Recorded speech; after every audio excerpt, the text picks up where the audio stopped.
y aquí hablamos que si hablamos de una ITU puede generar un cuadro de ITU baja, ITU alta, una urosepsis. ¿Okay? Todo esto está relacionado justamente a estos factores de virulencia. ¿Okay? También, por ejemplo, es importante que gente causante infecciones en la piel, generando manifestaciones leves y un poco más graves. ¿Okay? Es el Streptococcus pyogenes. De nuevo, ya conocemos esta bacteria. Es otro coco gram positivo, ¿okay? Que produce toxinas. Tiene varios factores de virulencia. Y una de las características es que está relacionado a uno de los tipos de fascitis necrotizante, ¿okay? De formas más graves. Entonces, recordemos estos microorganismos porque eso va a ayudar también para la parte de diagnóstico de laboratorio.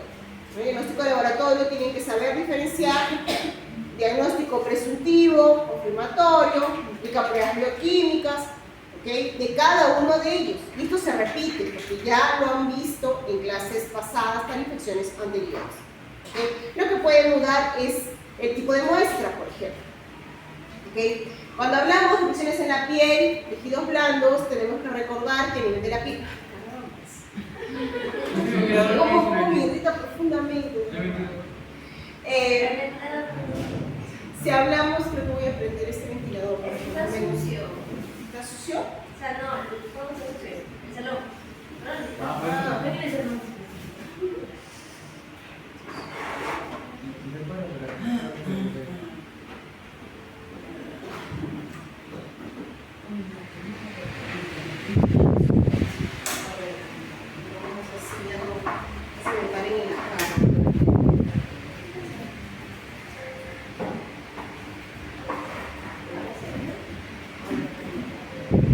Bien, entonces,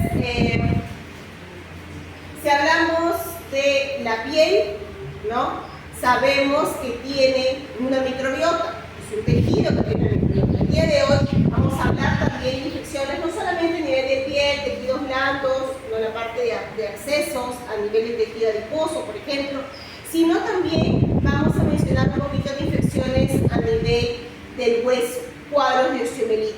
Este tejido, el tejido óseo, es por definición estéril. Entonces, cualquier infección a nivel del hueso, ¿no? Aquí estamos hablando de un proceso infeccioso, en la mayoría de los casos originado por Staphylococcus aureus también, ¿okay? Es tratado de modo emergencial, porque esta bacteria destruye las células formadoras del hueso, ¿okay? Los osteoblastos, por mecanismos, induce mecanismos de muerte por necrosis y apoptosis en los osteoblastos. Y esto genera justamente cuadros graves, ¿no? Entonces se trata de forma emergencial, ¿okay? Y esto puede iniciarse, cuando hablamos de osteomielitis, un dato interesante es que este tipo de infecciones, el inicio, el origen de una infección a nivel del hueso es diferente en un adulto de un niño.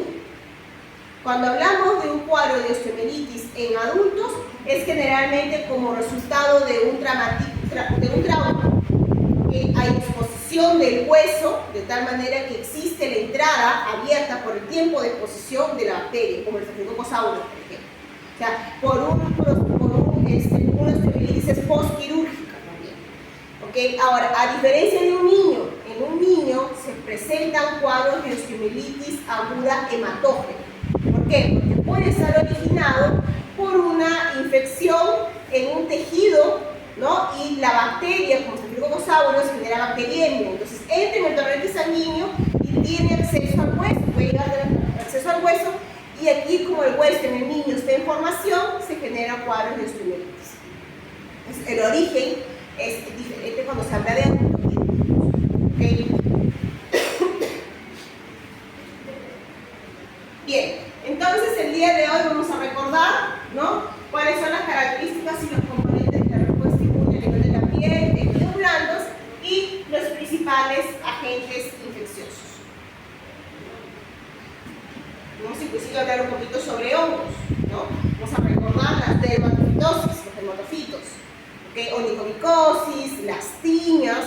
Todo esto ya se ha visto en la segunda clase, en teoría y en laboratorio. Entonces, las pruebas se repiten, ¿okay? Los conceptos se mantienen. Es importante que, de nuevo, los conceptos básicos estén claros. ¿Okay? Si yo hablo de una bacteria, yo tengo que saber, cuando hablo de factores de virulencia, qué características tiene, si tiene exotoxina, endotoxina, si es gram positivo o gram negativo, si tiene mecanismos de invasión, si tiene fimbrias, qué tipo de fimbrias, es decir, eso lo hemos resaltado cuando hemos visto en clases pasadas, por ejemplo, una ITU, que importante, ¿no? Cuando hablamos de una UP, por ejemplo, o cuando hablamos de la misma E. coli, pero que genera infecciones entéricas, infecciones intestinales, de sus mecanismos, ¿no? Y esto está determinado justamente para cada característica del cuadro de diarrea, si es acuoso, ¿no? O si es disentérico. Estas características se van repitiendo. Recordar, por ejemplo, que en el caso de estafilococosaurios genera biofilms. Y si genera biofilms, es que eso tiene una importancia dentro de lo que es una importancia clínica, ¿no? Y muy importante porque es un mecanismo de escape para la acción de las células del sistema inmune. ¿Okay?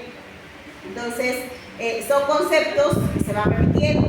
Recordar, por ejemplo, si una bacteria genera esporas o no, porque eso está relacionado a su mecanismo de transmisión también y resistencia. ¿Okay? Entonces, esos son conceptos que se van repitiendo.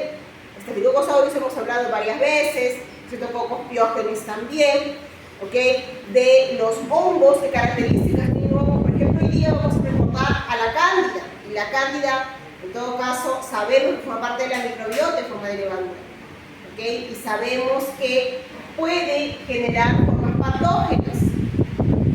¿Okay? Entonces, ya hemos hablado de la candidiasis bucocutánea, especialmente cuando hablamos de candidiasis bucovaginal, ¿no? Un tipo de infección vaginal importante, una ITU, ¿okay? Y también que puede estar relacionado a una ITS también, ¿okay? Entonces, son características que ya hemos mencionado antes, chicos. Bien, entonces, este es nuestro temario del día de hoy, cuando hablamos de las infecciones que vienen de la piel, tejidos blandos, hay una clasificación.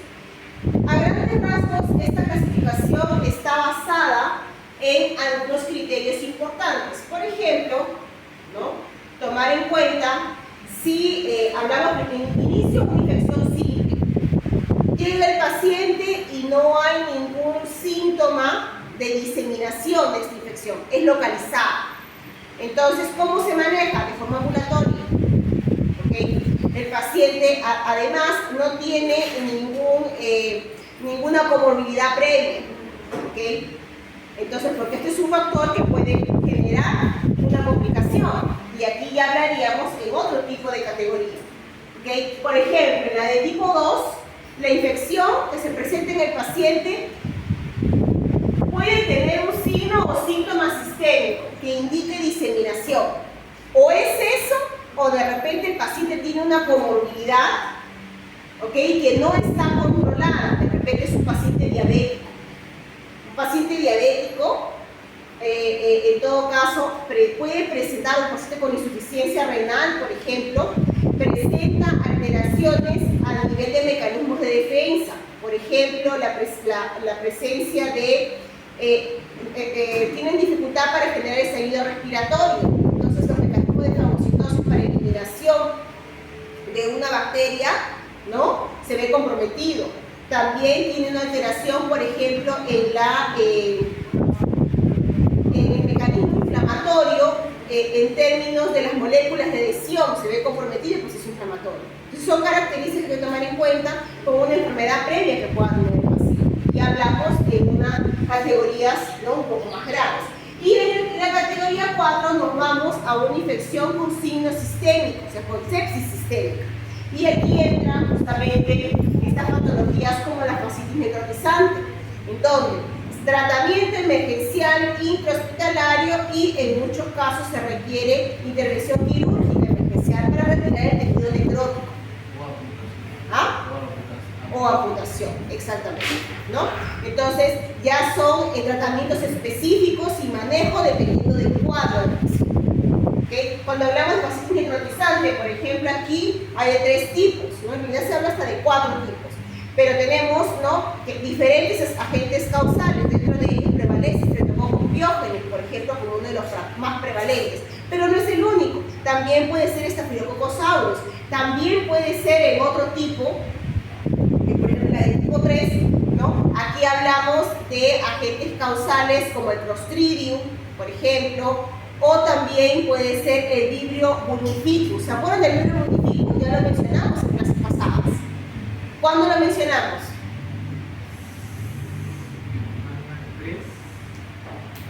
¿Cuándo? ¿Semana 3? ¿Quién es el Vibrio vulnificus?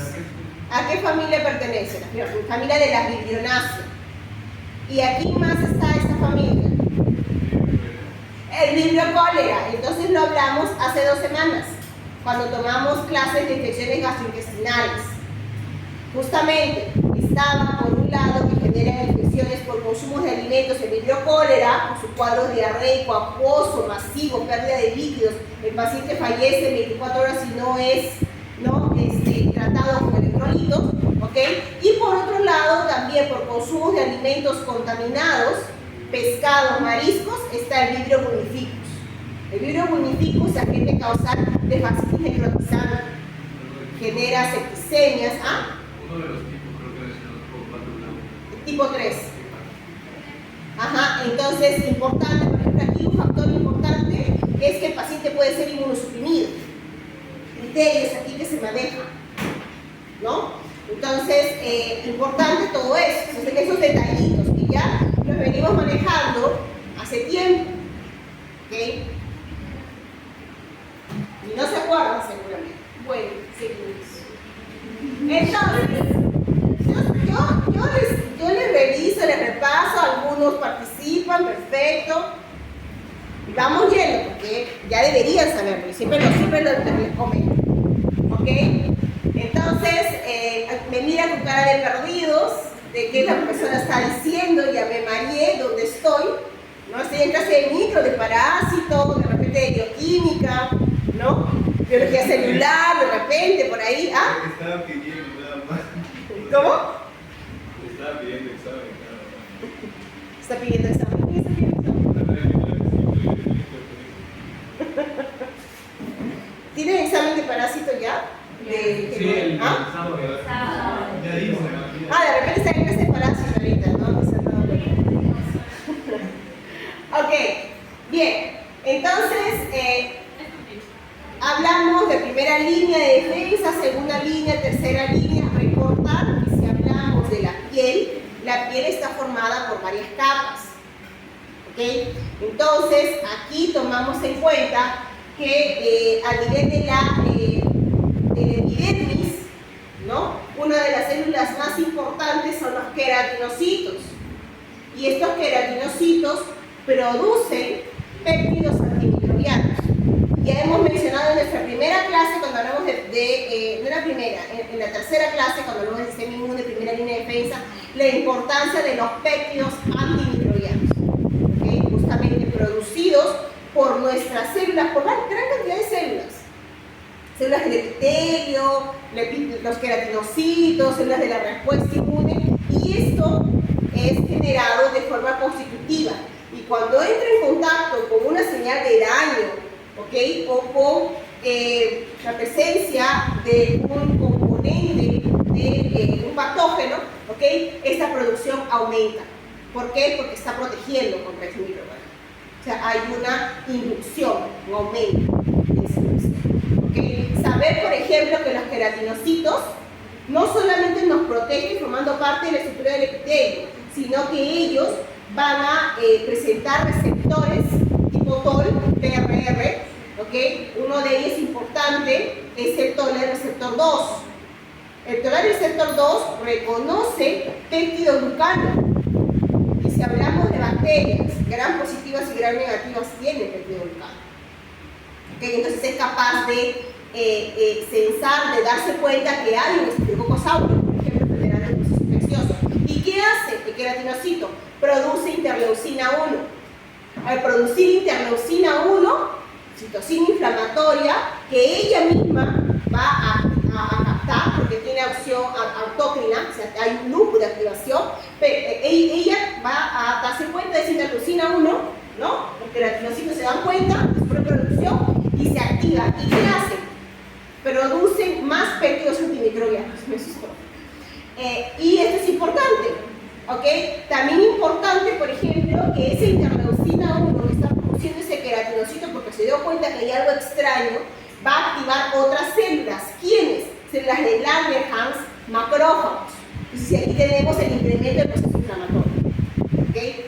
Ahora, por ejemplo, no son los únicos. Si hablamos de la misma piel, como mencionamos, tiene varias capas. Entonces, tenemos también aquí, y lo podemos ver aquí, el folículo, ¿no? El folículo piloso. El folículo piloso se dice que es un sitio inmuno privilegiado. ¿Por qué? Porque es capaz de darse cuenta. En principio, contiene alrededor de él componentes inmunosupresores, de expresión de moléculas tipo Fas ligante que se unen con la molécula Fas de otras células como las APCs. ¿Y qué le va a decir inmunosupresión? ¿En qué contexto? En el contexto de homeostasis. Esto es importante porque alrededor del folículo piloso se encuentran células TCD4. CD4, importante, colaboradoras, dentro de ellas en homeostasis T reguladores. ¿Por qué? Precisamente porque tengo que controlar y mantener mi epitelio intacto. ¿Okay? Obviamente, cuando hay algo extraño, este perfil cambia. ¿Okay? Entonces, el mismo folículo piloso, con glándulas sebáceas que producen secreciones como el sebo, ¿okay? Pasan a producir citocinas inflamatorias que van a inducir la generación de una célula TH17, por ejemplo, que produce interleucina 17 y que recluta ¿a quién? ¿A quién recluta interleucina 17? ¿A quién llama? Que es importante para control de bacterias o de hongos como la cándida.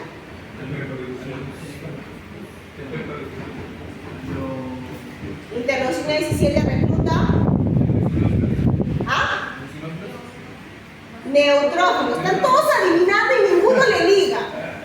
Neutrófilos.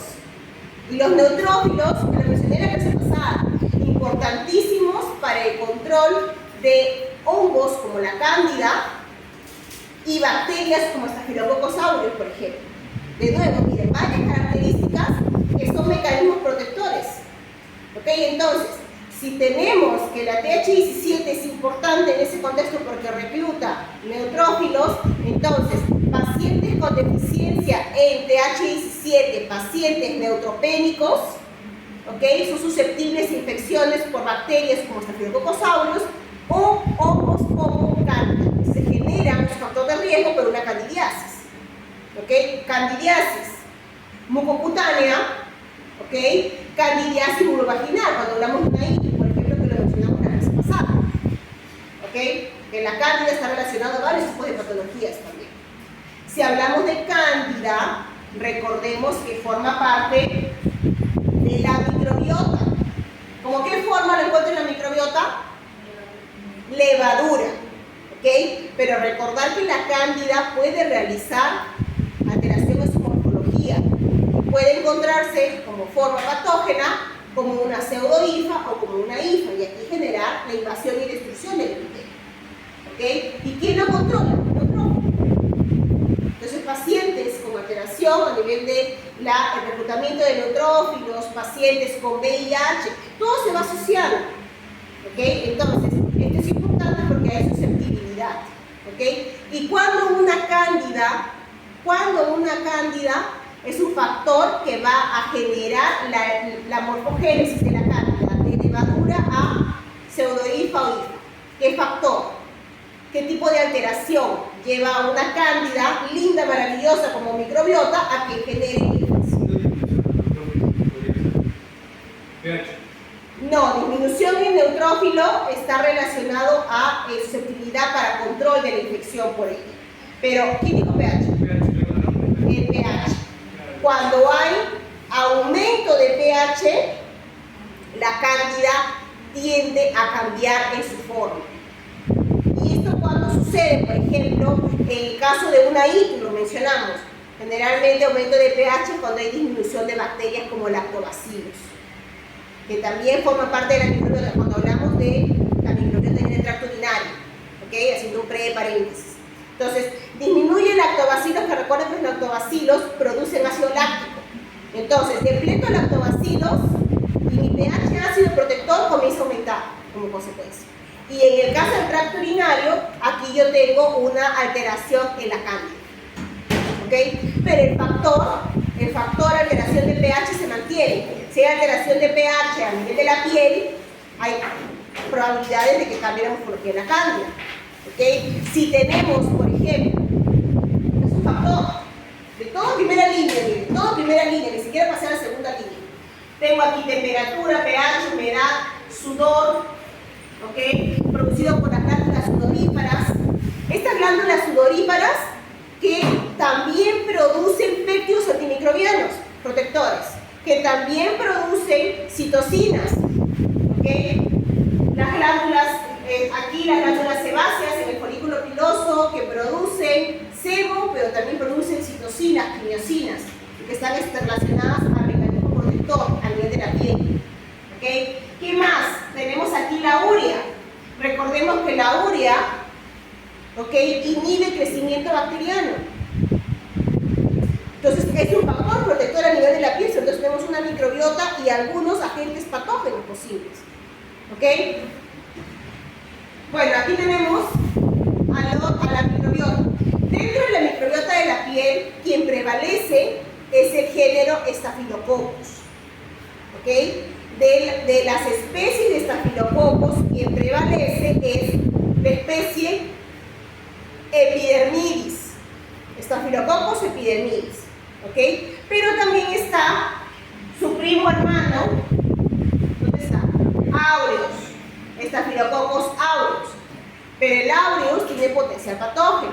Recuerden que el Staphylococcus aureus puede formar biofilms. ¿Okay? Recuerden que el Staphylococcus aureus tiene varios factores de virulencia y lo vamos a entrar en detalle ahora más adelante. ¿Okay? Entonces, esto tiene un potencial patógeno a nivel de la piel. Aquí lo puedo ver mejor en la otra figura. Bien, aquí.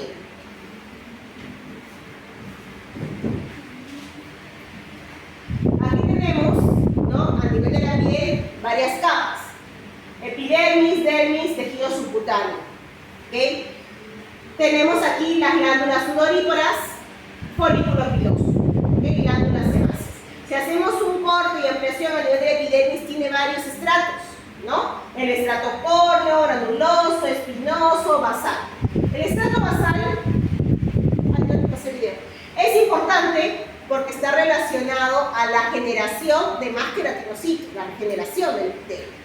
¿Okay? Cuando hay una alteración en esta estructura del estrato basal, se induce la sobreproducción de queratinocitos, y aquí tengo patologías como psoriasis, por ejemplo. ¿Okay?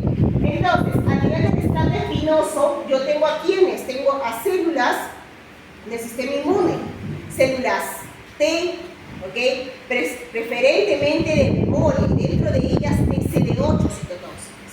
Tengo células dendríticas, células de Langerhans, ellas están aquí, ¿okay? Y a nivel del estrato córneo, ¿quiénes están en el estrato córneo? ¿Quiénes son las células? Si aquí son los queratinocitos, aquí son los corneocitos. ¿Ok? ¿Y quiénes son los corneocitos? ¿Qué características tienen? ¿Ah? Fuerte, fuerte, fuerte, su profesor es sorda. No te escucho, Emily. Exacto. Aquí tenemos los corneocitos. Antes eran queratinocitos, pero estos, en la regeneración del epitelio, se fueron achatando y aquí llegaron sin núcleo células muertas. Y en los espacios, líquido, alto contenido de líquido. Ese es el estrato córneo. ¿Por qué es importante tener este estrato? Porque el estrato córneo es el que está más expuesto. Y esto de aquí, al ser células muertas, el grosor de esta capa determina su protección. Por eso es que se sabe que el grosor del estrato córneo va a variar dependiendo de qué parte anatómica se encuentra. Si está en estas partes más expuestas, o lógicamente, a radiación, a calor, frío, calor, golpes, ¿no? Ahí por ahí van al laboratorio y derraman un reactivo, ¿ok? O se golpean, ¿no? ¿Dónde va a estar todo lo que es más expuesto? Y las capas más delgadas, menos gruesas, van a estar en aquellas partes más protegidas, ¿ok? Eso es importante aquí. Ahora, se sabe que el estrato córneo no está presente en estos apéndices. Estos apéndices son libres, precisamente porque se permite la entrada. Hay muchos microorganismos de la microbiota que terminan colonizando, precisamente aquí, especialmente a nivel del folículo piloso. ¿Okay? Y también es la entrada de bacterias, ¿no? Por ejemplo, como el mismo Staphylococcus aureus. Si ingresa aquí a nivel del folículo piloso, yo puedo tener un cuadro de foliculitis o un cuadro de forúnculos, ¿okay? Que son formas más leves de infección. ¿Okay? O también aquí, justamente este ejemplo, ¿no? Esta bacteria aquí es el Propionobacterium acne, la gente causante del acné. Justamente va aquí, ¿no? Invade el folículo piloso, obstruye y tenemos la inflamación. ¿Ok? Entonces, aquí vemos los dos perfiles de respuesta. ¿Ok? Por un lado, la respuesta homeostática, que está relacionada al mantenimiento de la estructura del epitelio protector. ¿Ok? Y por otro lado, no, la verdad que yo ya sé que yo vengo aquí a mosquearme. Si estando vivo me mosqueo, imagínense. Entonces, tengo aquí, se vaya a caer nada. ¿Qué le pasa a tu mano? Tendinitis. Ese es mucho laboratorio. Tendinitis no te da porque estás concentrado todo el día. Tendinitis te da Eso, por estar es. así. Por estar así te da tendinitis. Tendinitis, bueno, hoy en día es la enfermedad de las personas que están en las computadoras, si no te agrada. Se llama enfermedad de estudiantes. ¿Ah? Enfermedad de estudiantes. Enfermedad de estudiantes. No, en serio, Bueno, de toda aquella persona que está pegada a una computadora, ¿no? De los oficinistas también. Se puede saber fácil, solo tienes que hacer popular para adentro, haces esto y si te duele cuando haces este movimiento para abajo, tienes que editar positivo para ti. No, pero el mío se originó no por la computadora, el mío se originó por laboratorio, por las pipetas. Sí, después de un día de esos que trabajaba, esas placas de lisa de 96 pozos que hemos visto yo hacer varias veces. ¿Cuántas concentraciones? Con 10 microlitros, 100, repletaba, cultivos también, ¿no? Esos de ahí, después de 10 años haciendo eso ya. No, pero sí es cierto, la parte del mouse, el mouse ya llega a un punto que yo lo manejo del otro lado, de este de aquí. Y los celulares tampoco no ayudan. No, ahorita no puedo hacer nada. Celulares, esta mano, todo esta mano. Ni siquiera cargar una taza, se me cae todo. ¿Ah? ¿Cómo? Con el pie. No, de verdad que cuando uno tiene ese tipo de situaciones, te preguntas cómo hay personas que viven, ¿no? Que se acomodan de otras circunstancias. No, pero el problema es que el derecho es mi brazo fuerte. Ese es mi principal problema. ¿Ah? No, yo escribo con el izquierdo. Sí, sí. Pero mi brazo fuerte es el derecho. En realidad, para algunas cosas, para la mayoría soy diestro, pero para escribir, para jugar vóley, fútbol, ambas piernas, ambos brazos. Sí, eso sí soy ambidiestra. Pero, bueno, ahora, ¿qué se va a hacer? ¿Juegas fútbol, profesor? ¿Ah? ¿Juegas fútbol? Sí, en la universidad jugaba. Ahora ya no. En la universidad uno tiene que disfrutar hasta la universidad. ¿Cuántas veces no me he caído? De cabeza me he caído. No, fútbol femenino es el peor, porque te jalan todo. Bien, miren chicos, aquí estamos viendo principalmente la parte de la diferencia de respuesta. ¿Ok? En este caso vemos una respuesta homeostática. Les mencioné que el folículo piloso es un sitio inmunoprivilegiado. Alrededor de él, vean, estos como filamentos celestes son estructuras de la matriz extracelular con perfil inmunosupresor. ¿Ok? Se tiene, estas moléculas rojas son moléculas de faz ligando que se unen a la molécula de faz en las células y que van a inducir inmunosupresión. ¿Ah? Se une a la molécula de faz de la APS. De la APC. APS no, de la APC. De la APC y generan un perfil de inmunosupresión, de regulación. ¿Y quiénes están aquí alrededor? Células TCD4, ¿ok? De preferencia reguladoras. ¿Ok? ¿Ah? La reguladora ¿TH qué? TH. Ufa, algo igual. Ok, entonces aquí tenemos este folículo piloso que produce componentes quimiotácticos de forma constante, en este caso atrayendo a diversos perfiles de células como parte del mecanismo protector basal. ¿Ok? Entonces aquí tenemos a la microbiota que termina alojándose a nivel del folículo piloso y tenemos aquí un perfil inmunosupresor. Inclusive citocinas como interleucina 10, que ¿qué hace? Genera más T reguladora. ¿Ok? A diferencia de este perfil aquí. Aquí yo tengo un patógeno, que es el Propionobacterium acne. Y miren cómo va a cambiar el folículo piloso. Las glándulas sebáceas van a comenzar a producir citocinas inflamatorias, interleucina 1 beta. También producen péptidos antimicrobianos, ¿ok? Y producen aquí citocinas también como TGF beta e interleucina 6. ¿Esto qué va a hacer? Va a generar una APC, ¿ok? Que va a captar el antígeno de esta bacteria y va a ir a los conductos linfáticos, a los linfonodos más cercanos. Y aquí va a haber presentación de antígeno. Si yo tengo en el medio TGF-beta, interleucina 6, ¿qué célula T CD4 se va a generar? ¿Con qué perfil? ¿Ah?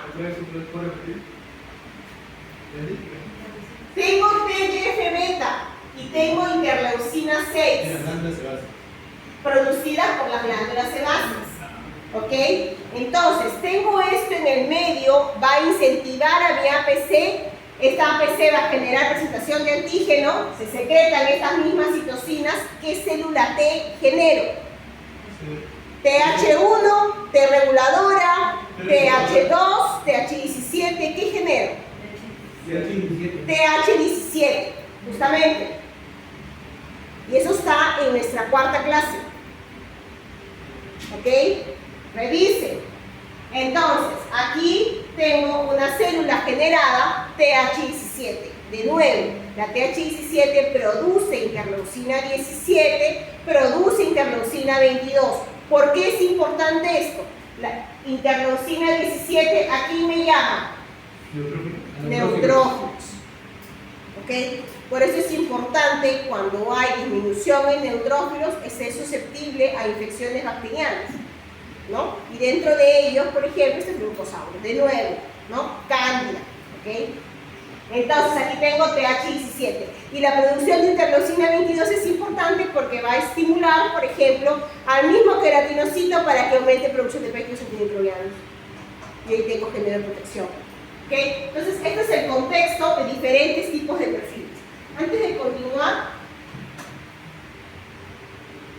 aquí, para hablar de los vasos sanguíneos, voy a pasar este video.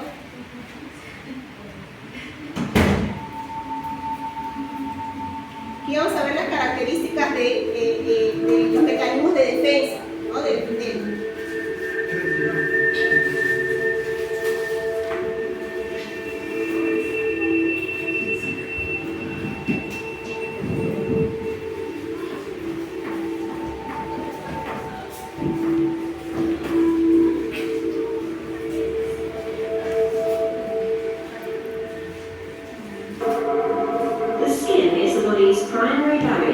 Physical insults and microbial pathogens. It represents a unique environment in which immune cells interact with skin cells to maintain tissue homeostasis and induce immune responses. The skin is composed of epidermis, dermis, and a subcutaneous fatty region. Commensal bacteria, fungi, and viruses living on the skin have beneficial effects in the protection against pathogens and in wound healing. The epidermis is composed of highly specialized epithelial cells known as keratinocytes. They are continuously replenished from just one layer of basal keratinocytes, which divide frequently. Dead cells called corneocytes form the outermost layer and are largely responsible for the barrier function of the skin. In the dermis, cells known as fibroblasts secrete elastin and collagen fibers that form a dense extracellular matrix. Chicos, antes de continuar, justamente hablando aquí a nivel de contexto de la piel, ¿no es cierto? A nivel de la dermis, se tienen componentes como las elastinas, colágeno, fibronectina, lo están mencionando. Estos son los que se conocen como la matriz extracelular del huésped, a los cuales se unen las adhesinas de bacterias como Staphylococcus aureus, por ejemplo. Se unen directamente a estos componentes, ¿ok? Y después colonizan. Ese es un importante mecanismo de factor de virulencia, ¿ok? Pero no es la única bacteria. Por ejemplo, tenemos bacterias como el Streptococcus pyogenes, también tienen estos mecanismos, ¿ok? Y también otros, por ejemplo, ya virulentos también, como la leptospira. Leptospira, agente causante de leptospirosis que genera infecciones sistémicas en diversos tipos de órganos, ingresa por la piel cuando hay lesiones, vías de entrada, y se adhiere a estos mismos componentes. Tiene estos factores de virulencia de la lesión, ¿ok? Y son los vasos sanguíneos. Blood capillaries irrigate the dermis, while lymph fluid is drained through lymphatic vessels to lymph nodes, specialized immune structures in which immune cells are activated after pathogen encounter. Diverse and functionally specialized immune cells populate the skin. In the epidermis, a specialized subset of dendritic cells, called Langerhans cells, sample antigen. They project dendrites upward towards the cornified epithelial layer and sample bacterial antigens such as toxins. Langerhans cells appear to be both anti-inflammatory and activatory depending on context. Dendritic cells in the dermis are highly efficient at capturing dead cells and presenting antigen, such as viruses, other intracellular pathogens, or skin-associated self-antigen to T cells. If dendritic cells are the immune sentinels, T cells are the immune effectors. Healthy skin contains more than twice the number of T cells found in the blood. Most of them are memory T cells that have previously encountered antigen and can be rapidly reactivated. T cells of the epidermis are mostly CD8 T cells, a subset that becomes cytotoxic and kill target cells upon activation. Their long-term residence in the epidermis mostly Aquí, chicos, un detalle interesante, ¿no? Si a nivel de la epidermis tenemos un mayor número de células T, ¿no? De estas de memoria CD8, entonces por eso es que tenemos justamente estos cuadros de dermatitis de contacto, ¿ok? Porque son CD8 citotóxicas, hipersensibilidad de tipo 4, en este caso recuerden, ¿no? O también justamente porque estas CD8 captan estos antígenos alterados, por ejemplo del níquel, ¿no? Los cuadros de alergia de dermatitis de contacto, ¿ok? Tipo 4, hipersensibilidad tipo 4, precisamente por las características del mismo epitelio, ¿ok? disconnected from the circulation. T cells in the dermis are mostly helper CD4 T cells, which have a more modulatory role in the immune response. A variety of other immune cells, such as natural killer cells, eosinophils, and mast cells, are present in the dermis and might be involved in allergic reactions in the skin. Dendritic cells and keratinocytes sense tissue damage, such as wounds or cold sore lesions that occur when latent herpes virus reactivates, and they do that through evolutionarily conserved receptors that recognize pathogen-derived molecular patterns or host-derived molecules that are exposed by cell death, such as DNA. Keratinocytes produce antimicrobial peptides which can kill bacteria directly, inflammatory mediators such as interleukin-1 or IL-1, which activate dendritic cells, and chemokines, which recruit neutrophils, macrophages, and T cells. Activated dendritic cells migrate to the lymph nodes, where they present antigen from the sites of infection to naive T cells, priming them to activate and differentiate into effector T cells. Activated T cells return to the skin and kill infected keratinocytes to control viral infection or secrete signals that recruit additional immune effector cells. Following viral clearance, memory CD8 T cells persist in the epidermis to provide immunity for future encounters with the same virus. Immune responses can become dysregulated and cause skin disorders such as psoriasis or atopic dermatitis. Psoriasis is a lifelong inflammatory skin disease characterized by scaly, reddish plaques. A combination of environmental and genetic factors confers susceptibility to the disease. Physical injury or inflammation can trigger the formation of an acute lesion. The antigenic trigger is unknown, but current models propose that stressed keratinocytes might release self-DNA, which in complex with an antimicrobial peptide, activates dermal plasmacytoid dendritic cells to secrete high amounts of the antiviral mediator interferon. Together with pro-inflammatory IL-1 alpha released by stressed keratinocytes, interferon activates dermal dendritic cells to promote T-cell differentiation. The earliest recognizable change in the affected skin is the accumulation of T cells and dendritic cells around blood vessels in the dermis. Chicos, en esta partecita voy a parar porque miren, esta estructura aquí que están observando, este de aquí son los vasos sanguíneos. De los vasos sanguíneos a nivel de respuesta inmune, ¿no? El más importante son las vénulas postcapilares. ¿Okay? Justamente aquí, a nivel de las vénulas postcapilares, cuando tenemos un proceso inflamatorio, se generan estructuras del tejido linfoide inducidas de forma transitoria en este momento, y aquí tenemos la acumulación de células APCs como dendríticas con células T, y aquí se mantienen a las células T activadas. ¿Okay? Eso es una característica que se presenta a nivel justamente de las vénulas postendoteliales en la piel, del tejido linfoide. An overt lesion occurs when CD8 T cells, dendritic cells, and neutrophils infiltrate the epidermis. Specialized subsets of T cells secrete soluble mediators like interferon gamma and IL-17, which stimulate the proliferation of keratinocytes, and this produces a marked thickening of the epidermis.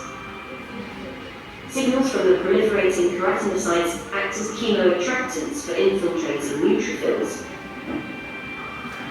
Crosstalk between immune cells, keratinocytes, and dermal cells thus contributes to tissue remodeling and amplification of this dysregulated immune response. Without treatment, acute psoriatic lesions become chronic lesions. Genetic studies have identified psoriasis-associated susceptibility genes, some of them linking Th17 cells, the subset of T cells that produce IL-17, to psoriasis pathogenesis. Thus, immune cells in the skin exert important roles in maintaining barrier function against pathogens, but can also become activated by self-antigen or harmless antigen to cause autoimmunity or allergies.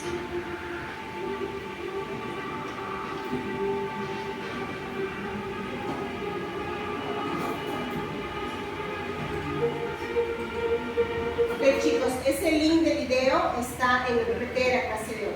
Siempre en sus PPTs vean al final las referencias bibliográficas, y en algunos hay links de video. Son los videos que generalmente pasan en clase. Bien. Entonces ya tenemos estas características, y aquí resalta justamente, este es el link del video que acabamos de ver, está resaltando la importancia de las vénulas postcapilares. ¿Okay? Por un lado, lo mencionamos, a nivel de las vénulas postcapilares se generan estas estructuras de tejido linfoide transitorio, y esos están aquí, que son con las siglas T-site, se conocen. ¿Okay? Aquí está en el texto, justamente tejido linfoide asociado a la piel inducido, es transitorio, ¿okay? Para activar células T. Por otro lado, a nivel de las mismas vénulas postcapilares, ¿okay? Es el sitio en donde se va a dar el aumento de la permeabilidad vascular. Recuerden que el proceso inflamatorio requiere extravación de diversos tipos celulares, entre ellos los neutrófilos, pero también comparado, por ejemplo, con un estado de homeostasis. En la homeostasis, la permeabilidad a nivel de estas vénulas postendoteliales, disculpen, no, postcapilares, de las vénulas postcapilares, ¿okay? Que son las HB, ¿okay? Las High Endothelial Venule. En este caso, solamente pasan componentes con bajo peso molecular, ¿okay? Del plasma, bajo peso molecular. Pero cuando hay aumento de permeabilidad durante el proceso inflamatorio, ya del plasma comienzan a pasar componentes con peso molecular más alto, como por ejemplo las mismas inmunoglobulinas, ¿okay? Y permite también después el paso posterior de las células pues, inmunes como los neutrófilos, basófilos, monocitos inflamatorios, ¿no? Células T, células B, ¿okay? Entonces, este es el punto 2 de la importancia de las vénulas postcapilares. ¿Qué más? ¿Cuál es el otro punto? Si este es el sitio de extravasación de neutrófilos, una de las características que se tiene a nivel de las vénulas postcapilares es justamente las regiones perivasculares alrededor. ¿En qué se caracteriza? A ver, aquí yo tengo los macrófagos perivasculares. Los macrófagos perivasculares están caracterizados, eso lo voy a poner en el examen, ya lo dije. Los macrófagos perivasculares tienen esta característica que es este receptor, estas moléculas ligantes de quimiosina, CXL2, CXL1. ¿Por qué son importantes? Porque al expresar estas moléculas, estos macrófagos van a estar generando el reclutamiento de neutrófilos a este sitio de extravasación. Los neutrófilos son importantes como mecanismo de defensa a nivel de la piel. ¿Okay? Ahora, ¿cómo se descubrió precisamente esta importancia y el resultado cuando hay deficiencia? Bacterias como el Staphylococcus aureus producen toxinas, ¿no es cierto? Y una de ellas que ayuda a su diagnóstico es la hemolicina, y en este caso la alfa-hemolicina. Esta alfa-hemolicina que produce el Staphylococcus aureus lo que va a hacer es depletar macrófagos perivasculares. Disminuye macrófagos perivasculares, por lo tanto, disminuye el reclutamiento de neutrófilos. ¿Y esto qué hace? Disminuye la respuesta y el Staphylococcus aureus, que es importante que haya accesos por los neutrófilos, acumulación de neutrófilos para controlar, no sucede esto y el Staphylococcus aureus continúa su proceso infeccioso. O sea, los macrófagos perivasculares producen neutrófilos. Los macrófagos perivasculares tienen componentes que quimioatraen. Quimioatrayentes. Exacto, que atraen neutrófilos. Si no hay macrófagos perivasculares, disminuye la quimioatracción de neutrófilos, por lo tanto se disminuye el control de bacterias como Staphylococcus aureus. ¿Okay? Este es un factor de virulencia. Bien, entonces aquí tenemos estos 3 puntos importantes que se dan a nivel de las vénulas postcapilares, ¿no? ¿Cuál es la importancia? En este caso justamente están relacionadas a la inmunomodulación. ¿Okay? Recordemos que a nivel de cutáneo tenemos diversos tipos de vasos sanguíneos, ¿no? Arteriolas, capilares, vénulas colectoras, pero en este caso son las vénulas postcapilares las que tienen importancia a nivel de la respuesta inmune. Bien, este es el resumen, lo que acabo de mencionar, del folículo piloso y de los vasos sanguíneos. Aquí tenemos los diferentes perfiles de respuesta, homeostático y inflamatorio. Generalmente aquí tenemos las células, las APCs, tienen moléculas fenotípicas diferentes. ¿Y esto cómo se reconoce? Justamente por técnicas como citometría de flujo, que ya lo hemos visto. ¿Okay? Entonces, tiene diversos tipos de marcadores, ¿no? Secretan diversos tipos de citocinas y aquí yo veo perfiles diferentes de la respuesta. Si hablamos de la primera línea de defensa, hasta ahora estamos en primera línea de defensa, primera y por ahí segunda línea, tal vez lo pasamos a más. Entonces, aquí, importante, resaltamos la presencia de péptidos antimicrobianos, ya lo había mencionado antes, ¿ok? Estos llegan a tener una acción directa sobre el microorganismo, ¿ok? Pero también modulando la respuesta inmune. ¿Cómo lo hacen? Recuerden que los péptidos antimicrobianos tienen una carga electrostática positiva, ¿ok? Y la pared celular de las bacterias tiende a tener una carga negativa. Entonces, al haber el contacto, hay una interacción que va a desestabilizar la pared celular de las bacterias. Y como resultado, vean aquí, hay la ruptura de la membrana y la bacteria muere por lisis. ¿Okay? O en algunos casos, el mismo péptido bacteriano, ¿no?, penetra esta pared celular y altera el DNA de la bacteria, los componentes a nivel intracelulares, ¿no?, metabólicos de la bacteria. Eso ya lo hemos visto, porque inclusive lo mencionaron en un seminario. ¿Okay? Bien, aquí tenemos algunos ejemplos de péptidos antimicrobianos. Vemos aquí, les mencioné que son producidos por varios tipos celulares. ¿Okay? Queratinocitos, células de la respuesta inmune, ¿okay? Pero también son producidos por las propias bacterias. ¿Como cuáles? Aquí tenemos Staphylococcus epidermidis. ¿Okay? El Staphylococcus epidermidis, que forma parte de la microbiota, produce varios péptidos antimicrobianos.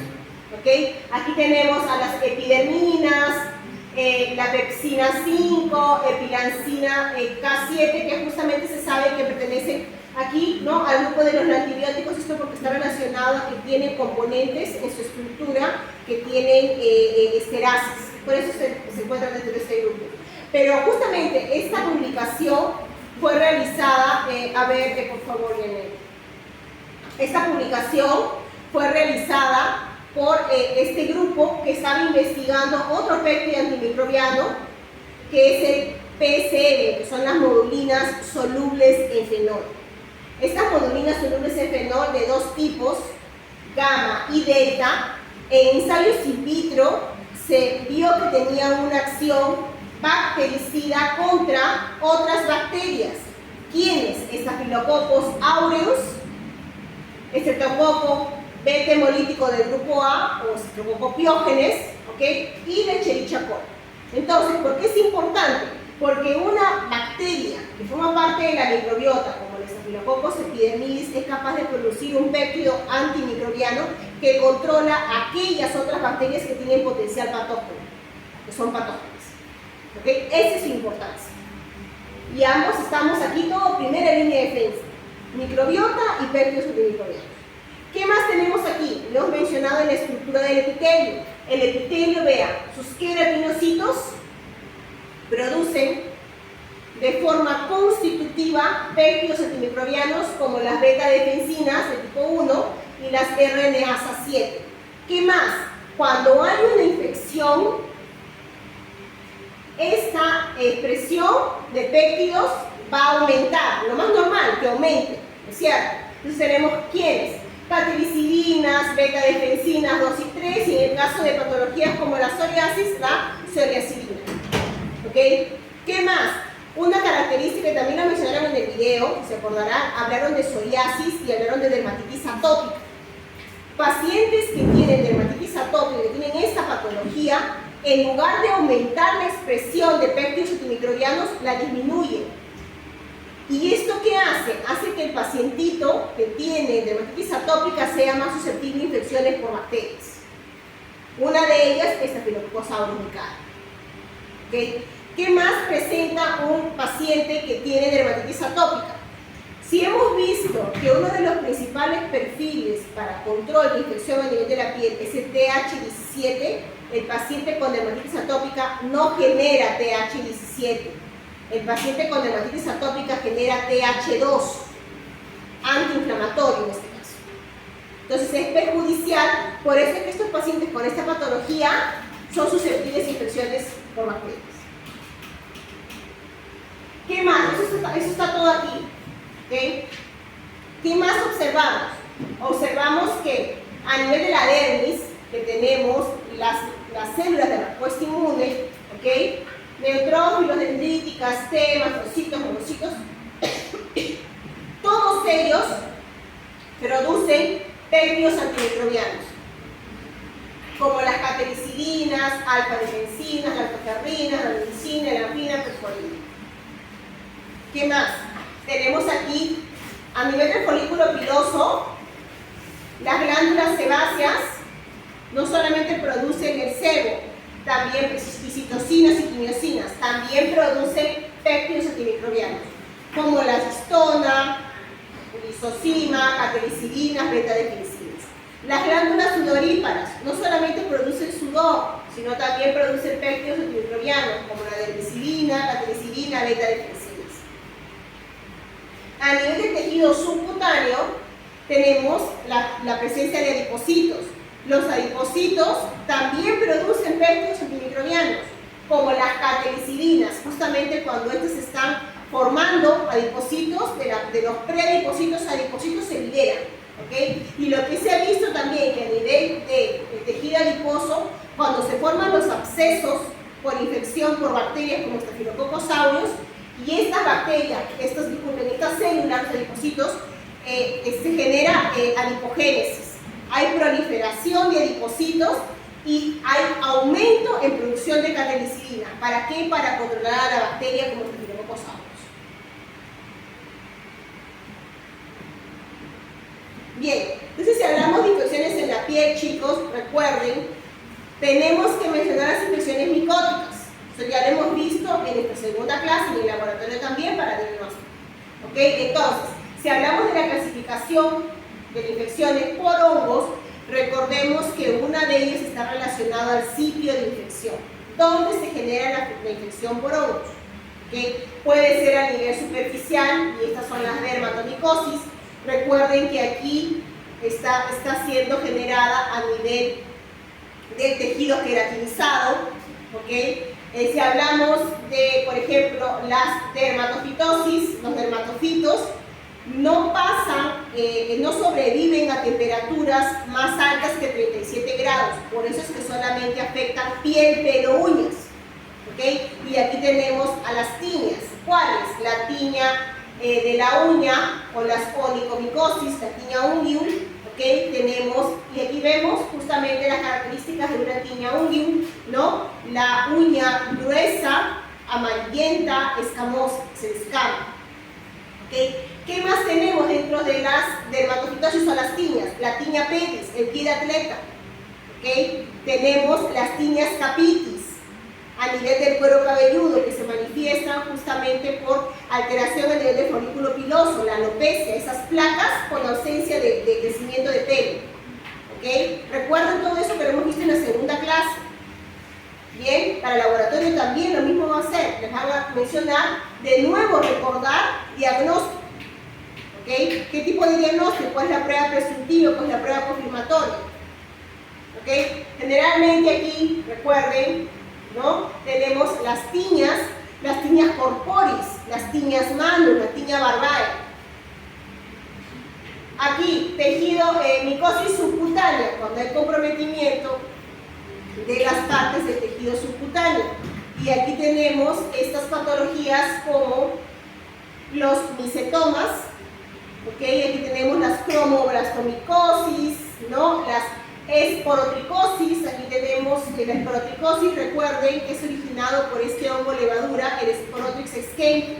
Y el Sporotrix excenti se encuentra a nivel, generalmente generando esta enfermedad que se le conoce como la enfermedad de las rosas, porque se encuentra a nivel de las espinas de las rosas. En el caso de la cromoblastomicosis, una de las características es estas patologías como el pie de madura, porque estas lesiones, el hongo infecta generalmente extremidades inferiores, pero también se puede dar a nivel del rostro del cuello. ¿Okay? Aquí, este tipo de lesiones llegan a estar cercanas al hueso en algunos casos. Entonces se ven estas lesiones granulomatosas, ¿no? En forma inclusive de coliflor, tratamientos largos y en algunos casos no se regenera la totalidad del epitelio. Y aquí tenemos las micosis profundas. Recuerden que cuando hablamos de micosis profundas hay un factor deficiencia, alteración en el sistema inmune. Por eso es que se genera una infección profunda, micótica, que estamos hablando de las sistémicas, ¿no? Invasivas.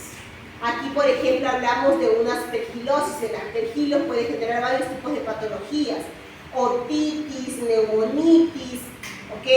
Entonces, pero aquí depende del sistema inmune. Hay una alteración en el sistema inmune. Está deprimido, de repente hay inmunosuprimido, pacientes trasplantados, pacientes con VIH, lo mismo isoplasmosis, lo mismo criptococosis, ¿no? Recuerden a hongos como el criptococo neoformes. ¿Qué características tiene el hongo criptococcus neoformes? ¿Hongo qué? ¿Hongo? ¿El hongo coco? No, es El criptococcus neoformans, es un hongo encapsulado. hongo encapsulado, levadura, un hongo tipo levadura, ¿no? Es un hongo encapsulado, ¿ok? ¿Y cómo lo reconozco? La quintachina. ¿Cómo? Y el agar saburón. Generalmente están asociados a varios tipos de patologías, ingresan por la vía respiratoria, ¿ok? Pero en pacientes inmunosuprimidos, pacientes con VIH, pueden presentarse cuadros más graves, como por ejemplo meningitis, ¿no? Meningitis por criptococos, ¿ok? Tenemos aquí las candidiasis sistémicas, también por deficiencias, y las mucormicosis que se presentan en pacientes diabéticos generalmente. Aquí tenemos, aquí ven aquí arribita, la piedra, esa es la enfermedad de la piedra negra, este hongo tipo levadura, que básicamente lo que hace es formación de nódulos negros, o nódulos negros a nivel del cuero cabelludo, de todo superficial. La pityriasis versicolor, y aquí tenemos a la malacesia. La malacesia también es un hongo tipo levadura que le encanta alimentarse de lípidos, le encantan las regiones ricas en lípidos. ¿En dónde? Principalmente en tronco, brazos, ¿no? Entonces, y aquí una de ellas, una de las manifestaciones es la presencia justamente de placas blanquecinas, hay despigmentación en la piel.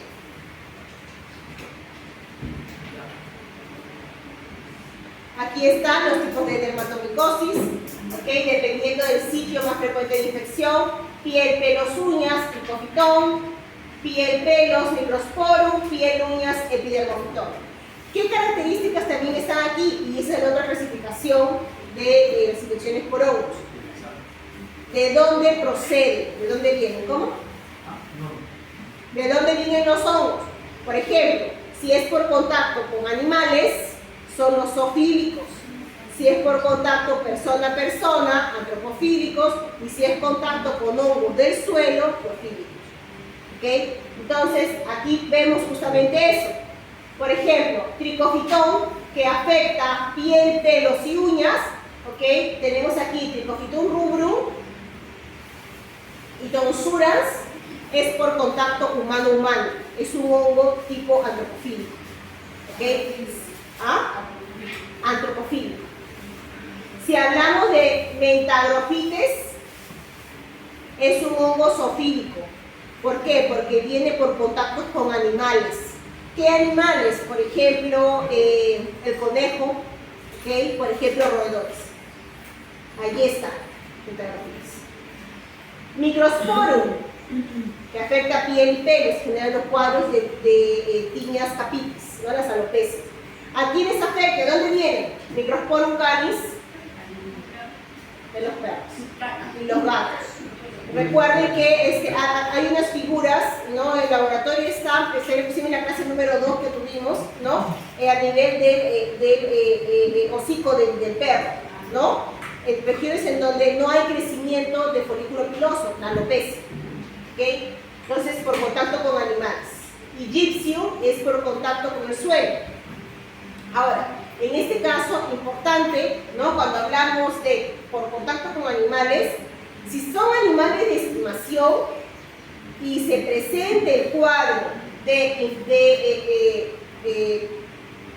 tiñas, por ejemplo, capitis, tiña barbae, de tipo por contacto con animales, estos animalitos también tienen que ser tratados.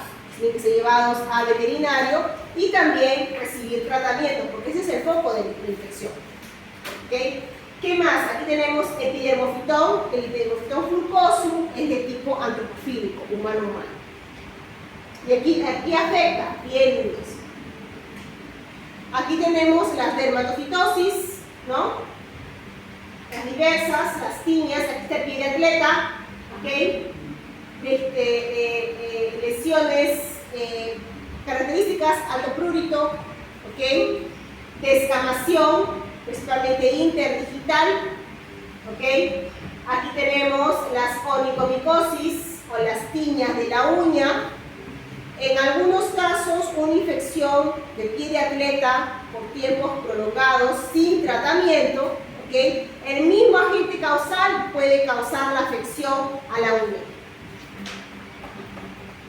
¿Okay? Como no ha sido tratado, se termina proliferando y se expande la infección. Aquí tenemos la tiña corporis, ¿no? Recuerden que los dermatofitos tienen un crecimiento centrípete. Entonces, en este caso es de dentro para afuera. ¿Dónde están las células vivas? En la parte externa. Por eso es que la toma de la muestra se tiene justamente en los bordes irregulares, rojizos, allí está el hongo. Entonces, lo que se hace, recuerden que la parte de la toma de la muestra depende del tipo de descamación. Si es una descamación gruesa, se hace raspado. Si es una descamación fina, se utiliza cinta adhesiva, cinta scotch. ¿Dónde se coloca? En los bordes de las lesiones. Y se coloca reactivos para ver el microscopio óptico, diagnóstico presuntivo de hongos. ¿Qué reactivo usan?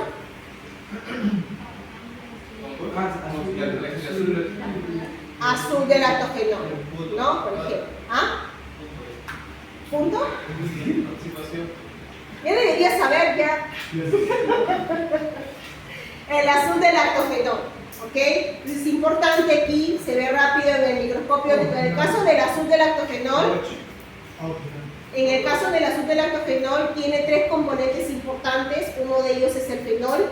El fenol lo que hace, destruye. Recuerden que la muestra, ¿no? Como es de epitelio, va a venir con células, ¿no? Y va a venir con bacterias. Entonces el fenol elimina todo aquello, manteniendo la estructura justamente del hongo, que es lo que interesa ver en este momento. Y en el caso del azul del lactogenol, el azul de algodón, como parte del componente, lo que va a hacer va a penetrar en el hongo y va a permitir la visualización de las estructuras. ¿Okay? Aquí está la clasificación de dónde. Bien. Antropofílicos, zoofílicos, geofílicos. Ok, entonces en las superficiales también están las candidiasis, ¿ok? Y aquí tenemos, por ejemplo, en las mucocutáneas, ¿no?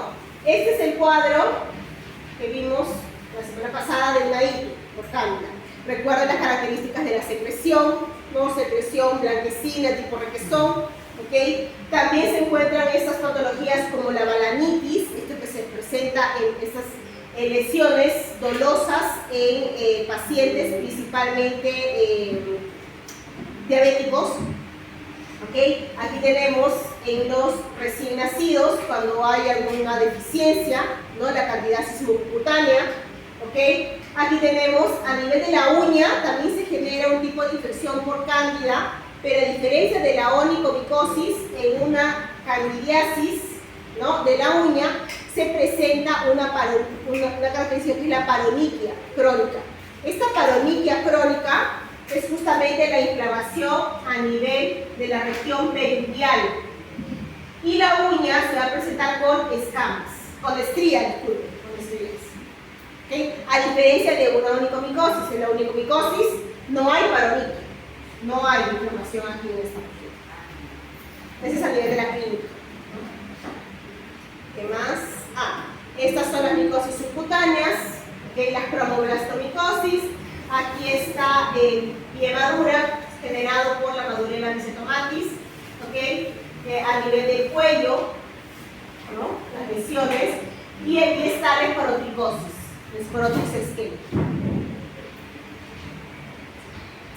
Entonces, en infecciones en la piel, aquí en este caso por bacterias, se pueden presentar estas manifestaciones como parte de una patología, como en el caso, por ejemplo, de la fiebre entérica, la salmonelosis, ¿okay? En este caso se presentan a nivel de la piel manchas rosáceas. En el caso de la meningococcemia, o la Neisseria meningitidis, se presentan petequias. En el caso de la pseudomonas aeruginosa, septicemia, eczema gangrenoso. Y la semana pasada, cuando vieron el laboratorio ITS, ¿no? Recuerdan sífilis. En el caso de la sífilis, que tiene 3 fases, ¿no? Primaria, secundaria, terciaria. La primaria, presencia de chancro; la segunda, presencia de lesiones a nivel de palma de las manos, ¿no? Y las palmas de los pies. Es justamente esta, la sífilis secundaria, caracterizada por el rash cutáneo. ¿Okay? ¿Qué más? Aquí también podemos ver, por ejemplo, Staphylococcus aureus, enfermedad síndrome de choque tóxico, y esto es por su toxina, una toxina que va a generar alteraciones a nivel de la piel. Aquí tenemos la Chlamydia trachomatis, también que genera eritema. También la semana que viene vamos a hablar justamente de estas enfermedades que están aquí, que son enfermedades sistémicas. Y aquí una de las características es que una de las fases hay lesiones a nivel de la piel, se afectan los queratinocitos. ¿Okay? Entonces, por ejemplo, varicela zoster. La varicela zoster, ¿no? Que en niños hay una infección primaria, que justamente es la varicela, ¿ok? Y que después este virus se encuentra alojado, porque se encuentra latente por décadas, a nivel de las neuronas, y en el adulto mayor se manifiesta la forma secundaria, que es la herpes zóster. Y aquí se presentan estas lesiones herpéticas en un lado del cuerpo.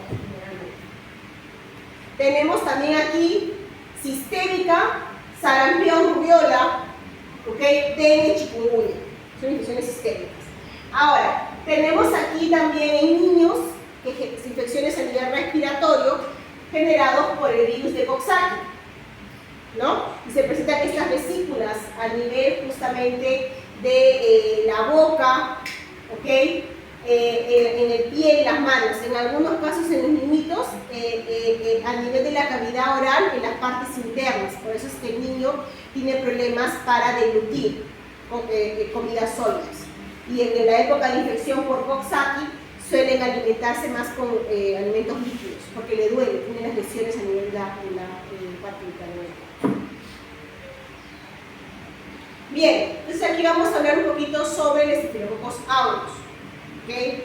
Entonces, esta bacteria, ya mencionamos, tiene varios factores de virulencia. En principio, no podemos dejar de mencionar que esta bacteria a nivel mundial tiene una importancia por los cuadros de resistencias, ¿no? Los meticilinos resistentes, justamente porque son resistentes a los beta-lactámicos, por sus beta-lactamases. Entonces, aquí tiene varios factores de virulencia. Por un lado, sus avecinas que les mencioné, se adhiere a componentes como la fibronectina, elastina, colágeno, ¿ok? Y le permite, ¿no? Ya aquí se adhiere y después coloniza. Tiene mecanismos, sus invasinas, ¿no? Que le permite la entrada a las células, sus toxinas diversas, porque está relacionado a sus patologías.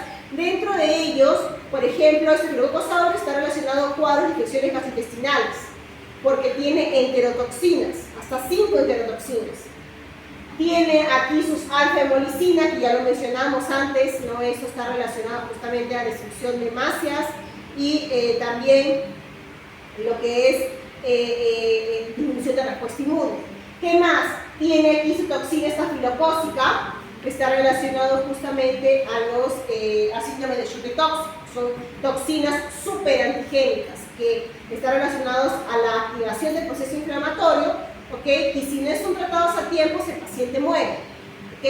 Ahora, vemos también aquí la bacteria, en algunos casos presenta cápsulas, en realidad son microcápsulas que se resisten, que están relacionadas a la resistencia para fagocitosis, ¿ok? Aquí tenemos también la proteína A. La proteína A en el Staphylococcus aureus es importante porque cuando se encuentra a nivel de la membrana, y en este caso esta proteína A va a captar, se va a unir a la inmunoglobulina, pero de la inmunoglobulina la porción FC.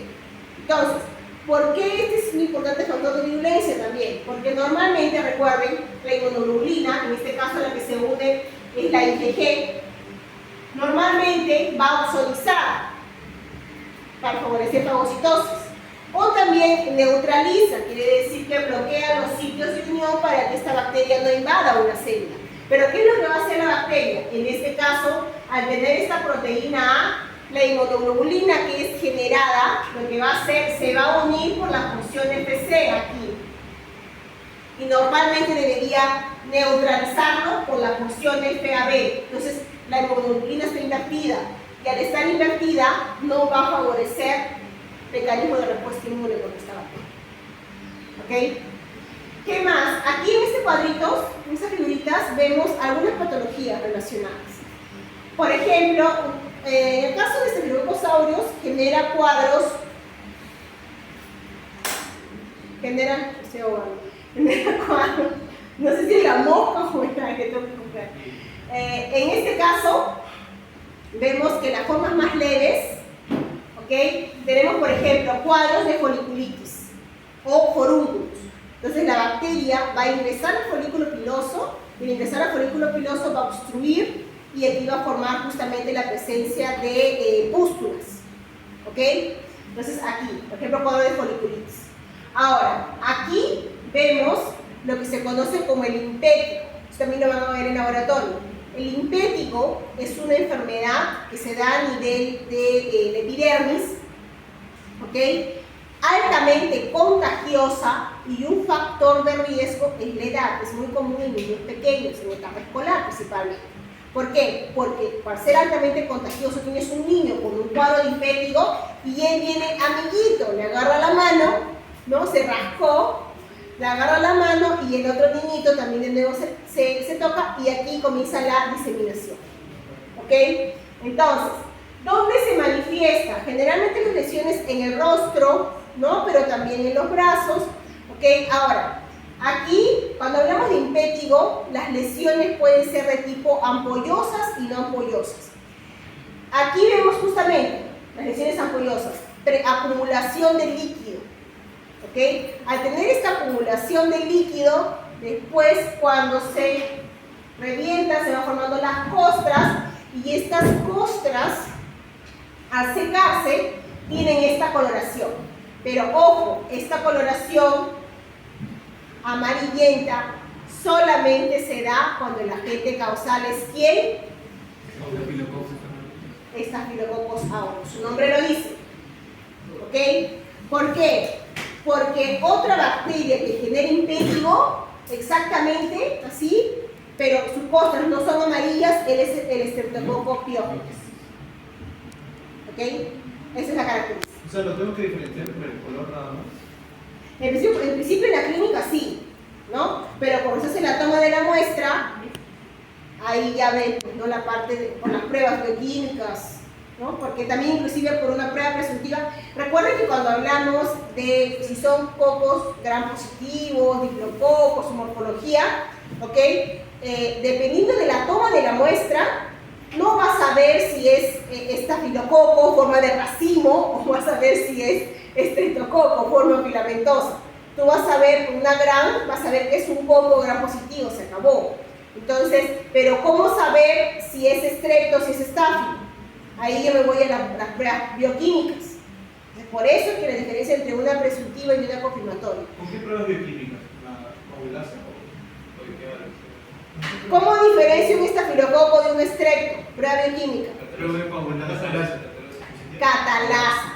¿Quién es catalasa positiva? El estafilococcus aureus. ¿Cómo? Estafilococcus. Estafilococcus, género, en general, es catalasa positivo. Todos los estafilos y todos los estreptos son catalasa negativo. Ahora, ¿cómo voy a diferenciar dentro de los estafilococos quién es aureus? Coagulasa positivo. ¿Ok? Ahí ya tiene sus pruebas diferenciales. Bien, entonces, aquí, me faltó. Aquí abajito, Aquí abajito tengo esta figurita, está relacionada al síndrome de piel escaldada, que es una dermatitis exfoliativa causada por una toxina de este amigo, la toxina exfoliativa. Hay dos tipos, la A y la B, ¿no? Esto básicamente va a actuar sobre la desmogleína a nivel de las células del epitelio, ¿no? Y va a causar va a desestructurar el epitelio y va a formar justamente este tipo de lesiones, ¿ok? Que se manifiestan inicialmente como un cuadro febril, ¿no? Después se ven estas manifestaciones. Aquí se ve justamente las lesiones, acumulación de líquido, acumulación de líquido muy sensible al tacto, ¿no? Y al momento que generalmente esta patología es común en recién nacidos. Entonces, al momento de tocarlo, al recién nacido, estas lesiones ampollosas se revientan y se da esta sensación, apariencia de un tejido húmedo, mojado. Pero entonces, como en el estafilococo y el estreptococo vamos a encontrar fiebre reumática. ¿Cómo? Tanto como en estafilococo o estreptococo vamos a encontrar siempre fiebre reumática. Estreptococo, Piógenes es la fiebre reumática, lo mismo que el glomerulonefritis postestreptocócica. No es estáfilo. Esa es hipersensibilidad de tipo 2. Una es 2 y la otra es 3. Bien. Chicos, esas cositas vayan haciendo sus cuadros para que no se confundan. Porque también, no sé si ustedes llevan fisiopato. ¿Llevan fisiopato? ¿O ya llevaron o van a llevar? Entonces, esos conceptos, hipersensibilidad de tipo 1, 2, 3 y 4, con esas características, tienen que estar claras. Ya si tienen una idea, ¿no? Si ya más o menos se guían, para el momento que lleven el curso, les va a ayudar un montón. ¿Okay? La parte del sistema inmune, mecanismos también, porque también lo tocan de nuevo.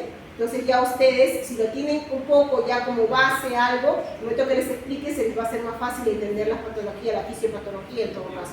Porque se va parte de eso, pero va a partes más profundas, pues, ¿no? Va a afianzar un poco más. ¿Ok? Uy. Bien.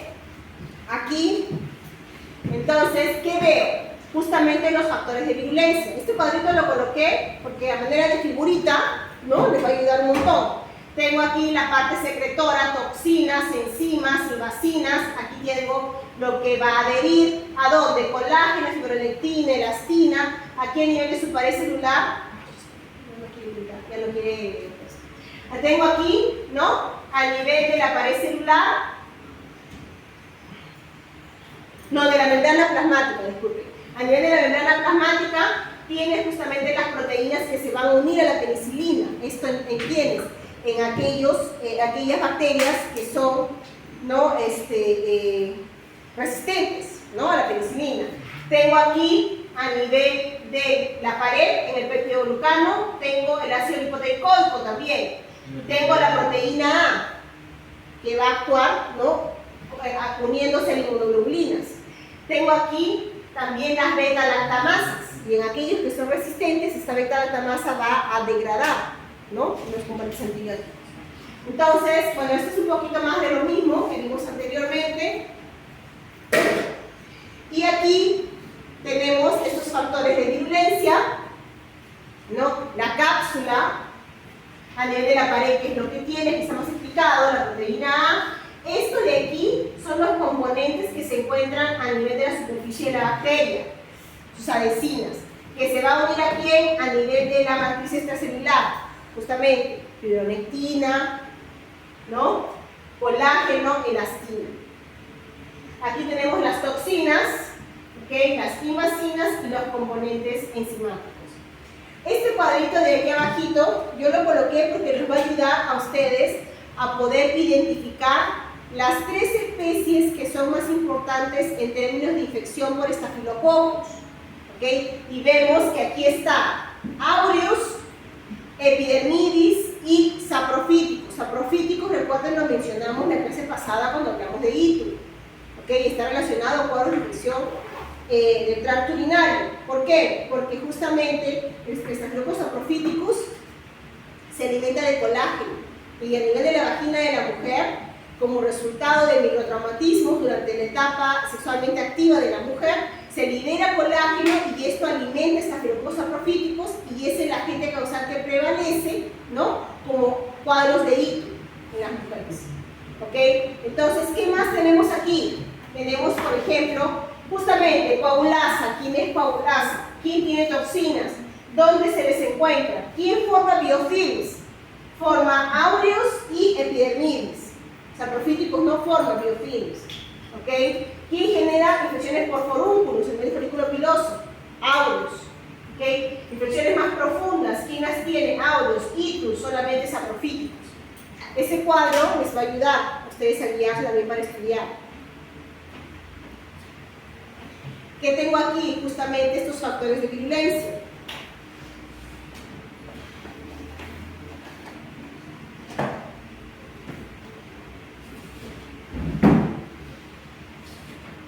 Aquí pueden ver, ¿no? Sus lipoproteínas se van a unir a receptores tipo TOLA receptor 2.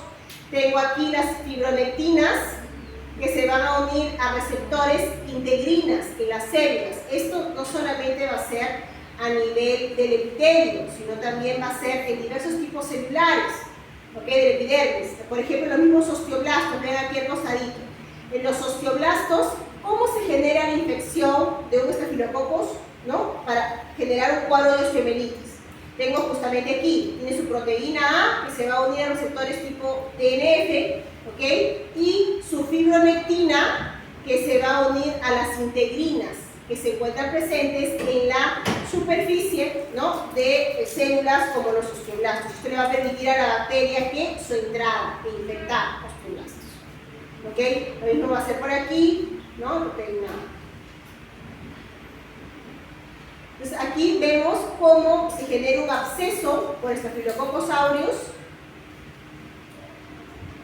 En este caso, a nivel de la piel normal, vemos aquí los adipocitos, ¿no? Vemos la bacteria ingresa y cómo va a infectar el área subcutánea. Va a estimular adipogénesis. Los adipocitos proliferan y estos van a comenzar a producir más catelicidina. Al producir más catelicidina van a ayudar al control de la bacteria. Pero aquí tenemos que tomar en cuenta que el Staphylococcus aureus produce biofilms. Aquí tenemos algunos factores de virulencia, bueno, sus componentes en general de la bacteria, proteína A, petroglucano, DNA, ¿no? Que activa características de la bacteria, cocos gram positivos, forma esférica, racimos, no forma esporas, son no esporulados y son no móviles. La bacteria crece en ambientes con oxígeno y sin oxígeno, o sea, son anaerobios facultativos. Y tenemos aquí, justamente vemos esta patología que es la foliculitis, cuando hay una infección a nivel del folículo piloso. ¿Okay? ¿Y qué observamos aquí? Justamente la presencia de eritemas, ¿okay? La coloración rojiza, edemas, al tocarlo hay aumento de temperatura, está caliente. Entonces, todas son las características de un proceso inflamatorio y la presencia de pus. Aquí tenemos la mayoría de las patologías generadas por Staphylococcus aureus.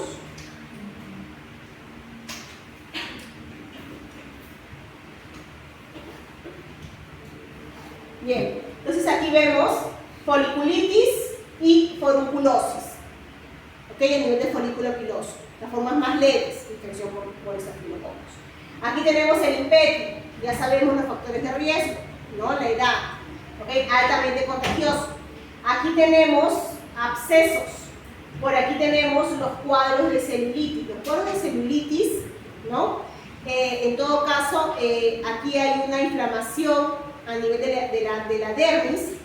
En este caso, en la celulitis, un factor de riesgo, por ejemplo, se da generalmente en pacientes en extremidades inferiores, ¿okay? Pero también se puede presentar a nivel de las extremidades superiores en los brazos, ¿no? En las manos. Entonces, ¿qué características posee? Uno de los factores de riesgo, en este caso, es insuficiencia, pacientes con varices. En los cuadros de celulitis, cuando hay factores de riesgo, el tratamiento es emergencial, hay que hospitalizar al paciente. ¿Okay? Si tengo un paciente que tiene como características varices y se presenta con un cuadro de celulitis, tiene que ser hospitalizado. ¿Okay? Precisamente porque puede haber, en el caso de pacientes con varices, ¿no? Hay insuficiencia de la circulación, ¿okay? Y esto puede generar una complicación. Aquí tenemos el síndrome de piel escaldada que les había mencionado por la toxina exfoliativa, ¿okay? Y aquí tenemos el síndrome de choque tóxico, generado aquí por otra toxina que es la toxina estafilocócica de tipo 1, la DSST1. Este tipo de patología, ¿okay? Se genera justamente, la DSST1 es conocida como una toxina superantigénica que termina activando el sistema inmune y induciendo el proceso inflamatorio. Ahora, esto se inicia con un cuadro febril, ¿okay? Hay alteraciones, aquí lo vemos mejor, no, aquí son las características, ¿okay? Se presenta con un cuadro de fiebre alta, vómitos, diarrea, erupciones cutáneas, es también un tipo, genera descamación, ¿okay? Y el paciente tiene hipotensión y muere. ¿Qué características? ¿Por qué aquí colocaron justamente, ¿no? Esta patología es más común, por ejemplo, en mujeres. En las mujeres está asociado al uso de tampones, ¿okay? Tampones por tiempos prolongados. Recordemos, esto aquí está asociado al hecho de que a nivel de la vagina se tiene como microbiota Staphylococcus aureus. Entonces, esta bacteria, ¿okay? Si está en un ambiente cerrado y con la presencia de estos dispositivos, las bacterias proliferan más. Y al proliferar, va a producir más toxinas. Y si lamentablemente hay alguna lesión a nivel de la vagina y esta toxina llega a entrar al torrente sanguíneo, se generan este tipo de cuadros, ¿okay? Porque se disemina. Recuerden que la bacteria, Staphylococcus aureus, genera septicemia, ¿okay? Y su toxina puede generar este tipo de patologías, ¿okay? Es un factor esta relación. Bien, entonces aquí vemos, ¿no? Algunas enfermedades generadas por esta bacteria. Recordemos que tiene estas toxinas, ¿okay? Genera cuadros de intoxicación alimentaria, porque presenta 5 enterotoxinas, cuadros de diarrea, ¿okay? Aquí se ve un inicio súbito, autolimitada, vómitos, diarrea, no presenta fiebre, ¿okay? Síndrome de piel escaldada y síndrome de choque tóxico, por toxinas todo eso. Ahora, mecanismos de invasión. Aquí tenemos diversas patologías, por ejemplo, los cuadros de foliculitis, simpético que hemos mencionado, celulitis, ¿okay? O también se puede presentar en pacientitos que están una infección por quemaduras, ¿okay? Obviamente también aquí, una infección por quemaduras también puede ser, por ejemplo, un pseudomonas aeruginoso, ¿no? Ahora, en una herida traumático-quirúrgica, una infección postquirúrgica, se puede presentar un cuadro de osteomielitis. Si puede llegar un paciente con un cuadro de artritis piógena, ¿ok? Esto se trata de forma emergencial porque la bacteria, al estar a nivel de las articulaciones, puede también después infectar el hueso y se tiene un cuadro de osteomielitis. Y se trata de forma emergencial. También, recordando todas las patologías en las que está Staphylococcus aureus, veamos cuadros de infecciones respiratorias, cuadros de neumonía, cuadros de ITU. Recuerden que puede generar una infección, una ITU baja, una ITU alta, pielonefritis. Y esta bacteria, como pasa al torrente sanguíneo, puede generar una urosepsis. ¿Okay? Tenemos aquí una de las patologías graves también originadas por esta bacteria, son los cuadros de endocarditis bacteriana, cuando hay presencia justamente de esta inflamación a nivel del tejido cardíaco, ¿okay? Que puede llevar a insuficiencia cardíaca. ¿Por qué? Porque aquí también está asociado un factor de riesgo, la presencia de marcapasos. ¿Okay? Recuerden que la bacteria, esta de aquí, forma biofilms. Entonces, se puede generar un biofilm sobre una superficie sólida como un marcapaso y se genera un cuadro de endocarditis. ¿Okay? También infecciones por catéter, por estafilococcus o a nivel de prótesis, porque justamente genera biofilms, ¿ok? Y las bacterias. Entonces, aquí es todo lo que hemos visto prácticamente a lo largo del curso, hasta ahora. Y en todas está estafilococcus. Entonces, aquí vemos de nuevo las características de la bacteria, sus factores, sus componentes, cómo es reconocido TOLA receptor 2, 4, 6, TOLA receptor 9, su DNA a nivel del endosoma. Aquí también tenemos los nodular receptors, NOD2, NALPI3, forma caspasas, ¿no?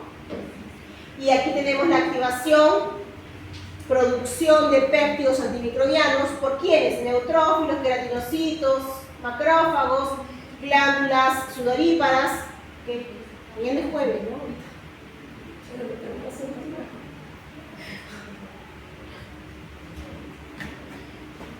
Ok.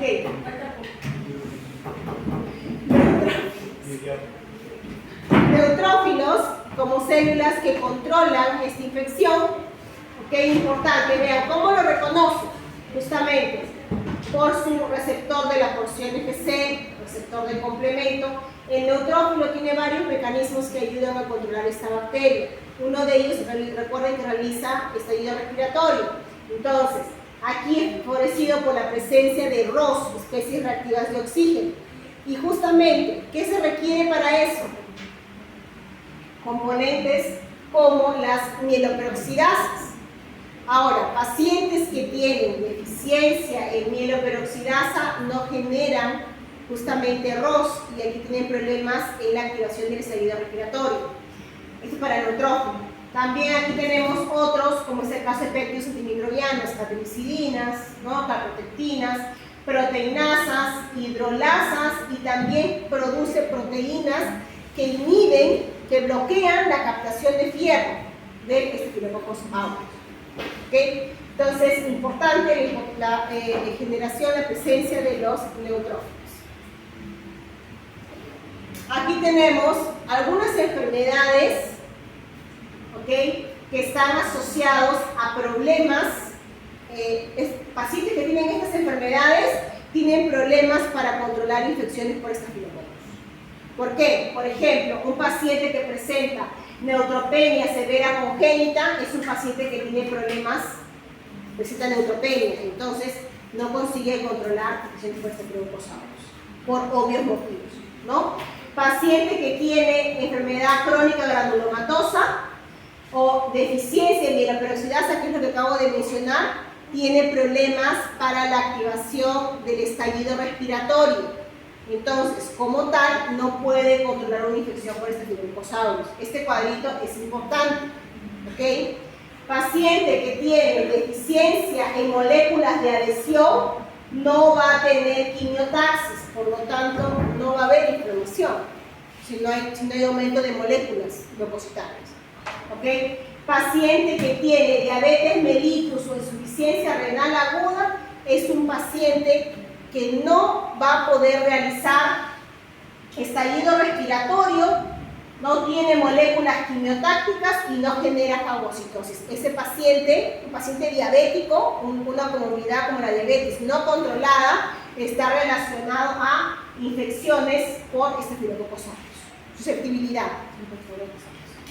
Pacientes que tienen deficiencia en moléculas como el MIG88 o el IRAS4 son pacientes que tienen defectos para controlar Staphylococcus aureus porque no consiguen producir interleucina 1 o no reconocen por TOLA receptor 2, 4, dependiente del MIG88. Pacientes que tienen aquí el síndrome de hiperinmunoglobulina E, y esto lo mencioné la semana pasada cuando hablé de candidiasis. Pacientes que tienen el síndrome de hiperinmunoglobulina E no generan TH17. Si no generan TH17, no hay interleucina 17, no hay reclutamiento de neutrófilos. Entonces, son susceptibles a infecciones por estáfilo y por cándida. Eso lo mencioné la semana pasada. ¿ok? Pacientes con dermatitis atópica tienen disminución de TH2 y al mismo tiempo tienen disminución de pectios antimicrobianos y tienen infecciones por estafilococos, no consiguen controlar.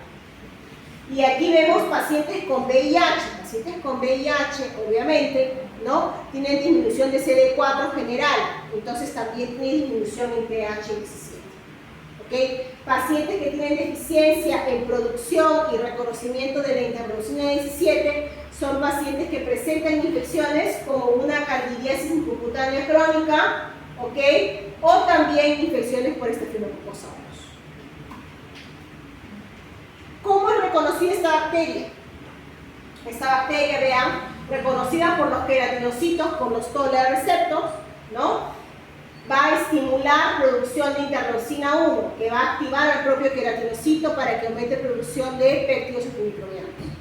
Entonces, esto de aquí también va a activar a células como los macrófagos dendríticas, y yo tengo aquí interleucina 1, ¿no? Va a generar todo esto reclutamiento de neutrófilos. Y la acumulación de neutrófilos, la formación de abscesos por neutrófilos, está relacionado al control de la infección por estafilococos aureus.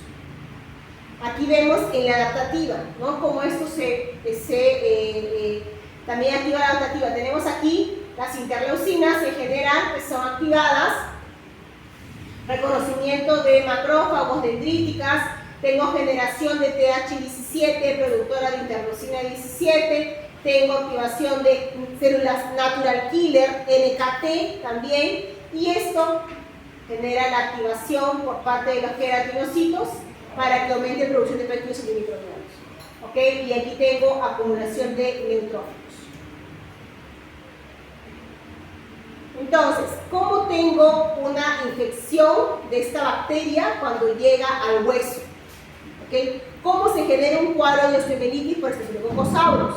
Aquí el afectado son las células formadoras del hueso, los osteoblastos.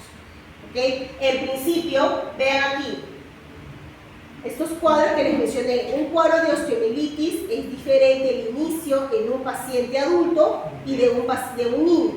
¿Okay? En el adulto se genera un cuadro de osteomielitis postquirúrgica como resultado de un traumatismo. ¿Okay? Hay exposición del hueso, el paciente ha sido sometido a cirugía y puede haber una contaminación posterior.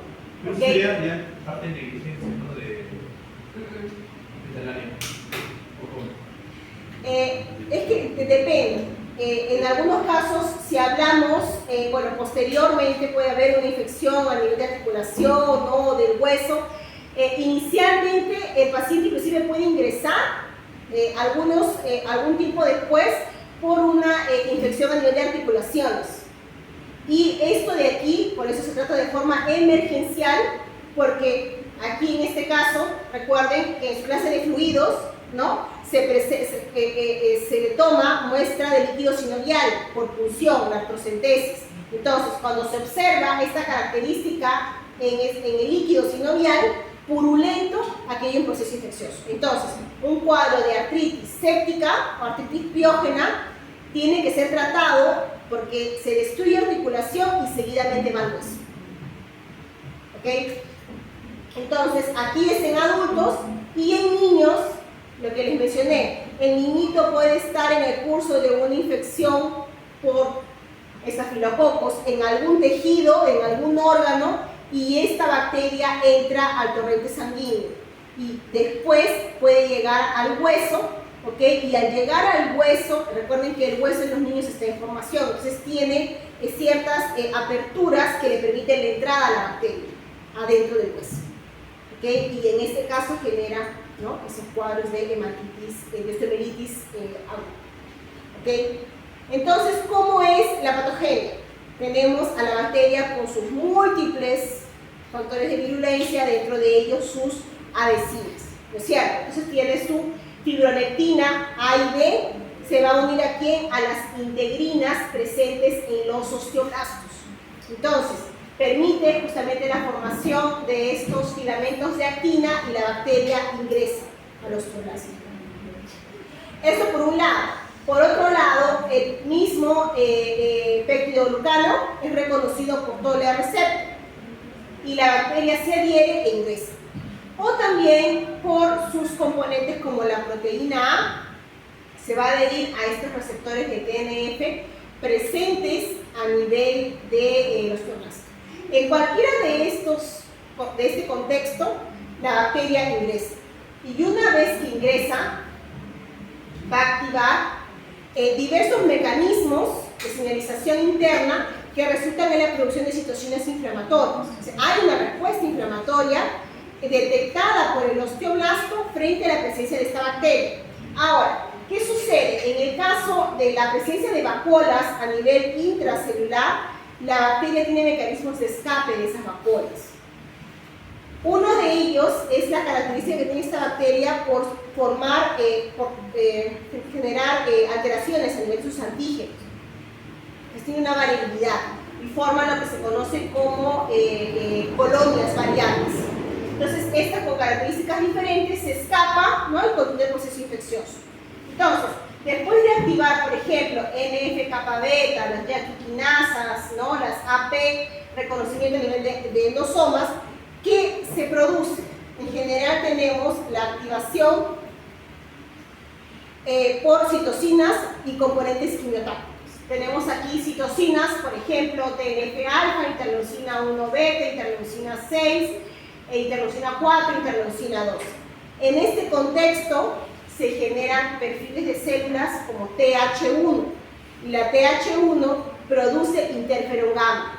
¿Okay? ¿Qué tengo aquí? Por ejemplo, el mismo osteoblasto expresa moléculas como la clase 2 para presentar antígenos y expresa moléculas coestimuladoras como CD40, y esto ayuda a la activación de estas células T, productoras de interferón gamma.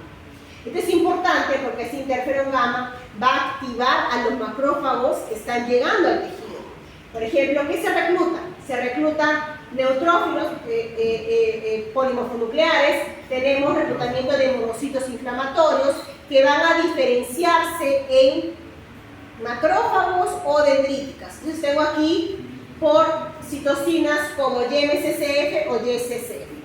Entonces tengo la producción de estos tipos celulares y tengo un proceso inflamatorio a nivel del tejido óseo.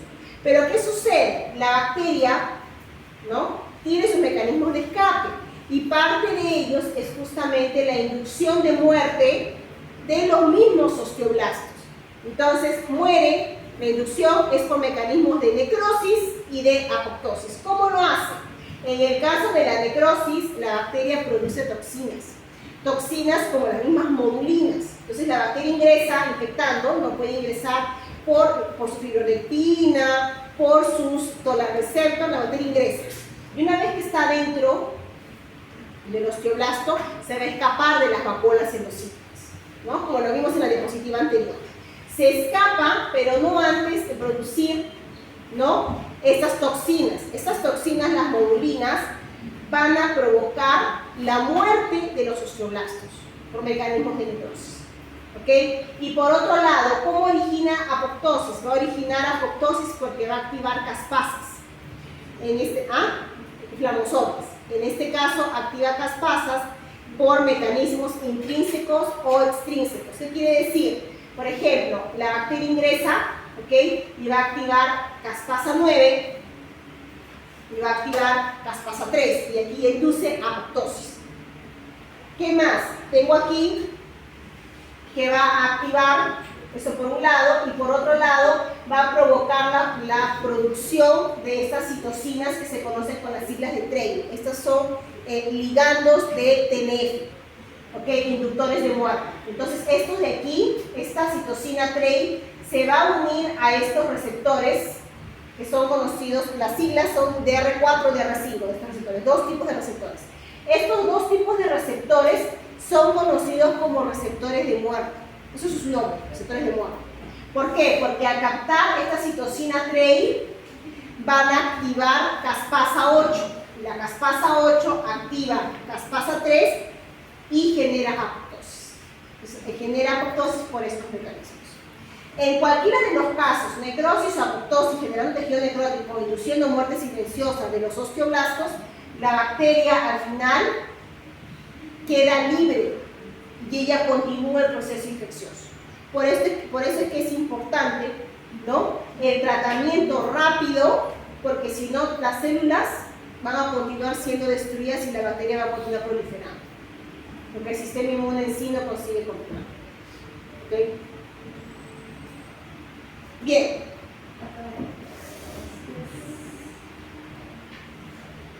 Entonces, este casito clínico, vean, paciente mujer de 4 años de edad que acude a guardería diariamente, acude a consulta por presentar fiebre, malestar general y múltiples lesiones de color amarillentas en el rostro con bordes irregulares y rojos. ¿Cuál es el diagnóstico de microorganismo más probable? La D. ¿La B? D.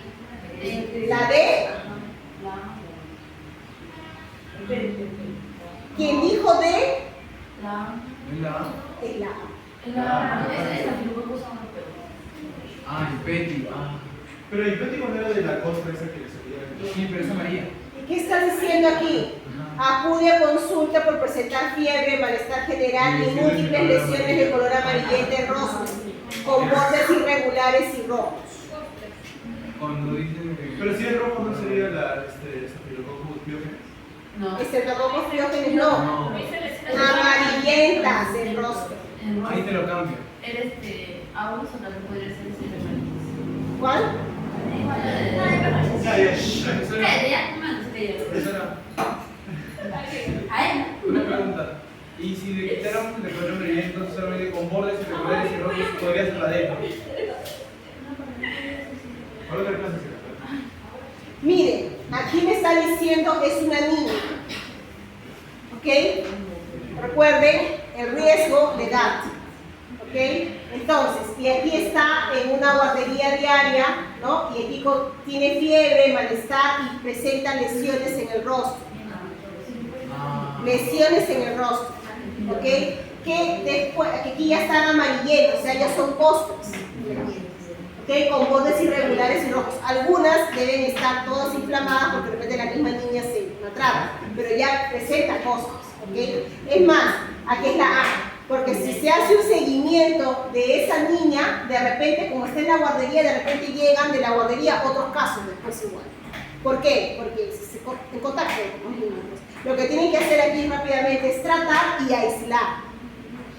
Porque si esa niñita continúa yendo a la guardería, ¿okay?, va a continuar diseminando infección por la ¿okay? De repente también otro niño ya está con el foco también.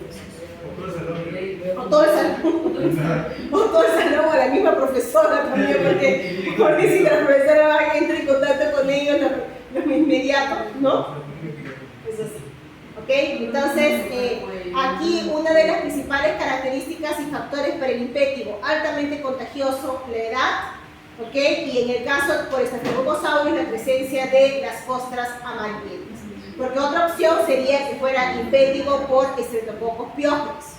Pero allí no habría lesiones amarillentas, que se conocen como las costras mielecénicas, color miel, ¿no? Recuerden que de ahí viene el nombre, aureus. ¿Ok? Esta fue pregunta de examen algún tiempo atrás. Yo lo coloqué aquí por eso. ¿Ok? Ya no, ya. Sí. A ustedes les enseña el doctor Segovia, ¿no? ¿Ah? Segovia y Ceballos. Esta fue pregunta de examen hecha por el doctor Segovia.